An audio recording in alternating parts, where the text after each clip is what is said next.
Yo, what's up mga kaibigan? Nalina tayo magkwentuhan. Tapatan ng legends LeBron James and Stephen Curry. Nagkaroon nga ng off-game si Curry mga kaibigan. Nalimit nga siya ng Lakers defense sa 4 of 17 shooting sa field for a total of only 13 points and 9 assists. Sa second half nga ay 0 points siya on 0 of 8 shooting sa field. At malaking dahilan nga ito kung bakit nakuha ng Lakers ang kanilang pangatlong sunod na panalo sa game na ito. Ang small ball lineup nga ng Warriors ay walang naging sagot kay Anthony Davis na gumawa ng 36 points, 13 rebounds, and 3 steals.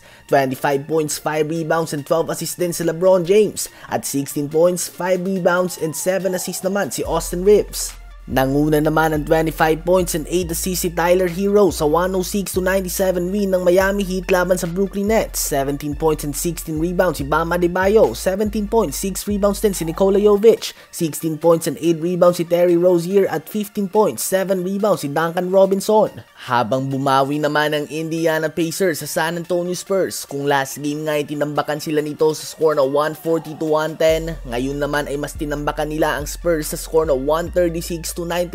38-point lead nga yan mga kaibigan sa panguna ng 28 points si Tyrese Haliburton on 6 of 9 shooting sa 3-point line sa 28 minutes of playing time lamang. 23 points, 11 rebounds din si Pascal Siakam at 15 points, 8 rebounds and 9 assists si Andrew Nembhard. Sa Spurs naman ay 25 points, 7 rebounds si Harrison Barnes at 20 points, 12 rebounds si Victor Wembanyama.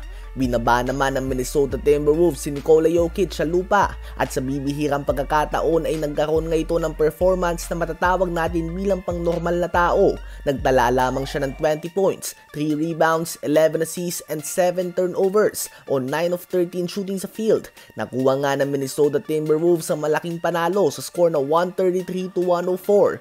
34 points and 9 assists si Anthony Edwards, 21 points, 7 rebounds and 7 assists si Julius Randle. At 14 points, 14 rebounds, 5 assists, and 4 blocks si Rudy Gobert. Sa Nuggets naman ay 25 points and 5 assists din si Jamal Murray. At 13 points and 6 rebounds si Russell Westbrook. Sa rematch naman ng NBA Finals, Boston Celtics laban sa Dallas Mavericks ay nakuha nga ng Celtics ang one-sided win sa score na 122-117. 24 points, 6 rebounds si Jason Tatum.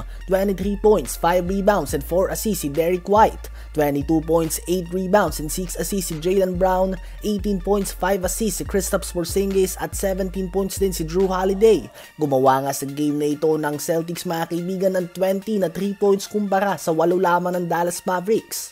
Habang Cleveland Cavaliers naman ay natanggap na ang pangatlong sunod na talo. Muli nga silang tinalo ng Houston Rockets sa score na 135-131. 26 points si Jalen Green, 26 points, 8 rebounds din si Şengün, 23 points, 14 rebounds, 10 assists, triple-double naman mula kay Amen Thompson at 20 points, 6 assists din si Fred VanVleet. Hindi nga naging sapat ang 39 points and 9 assists si Darius Garland at 33 points, 7 assists si Donovan Mitchell.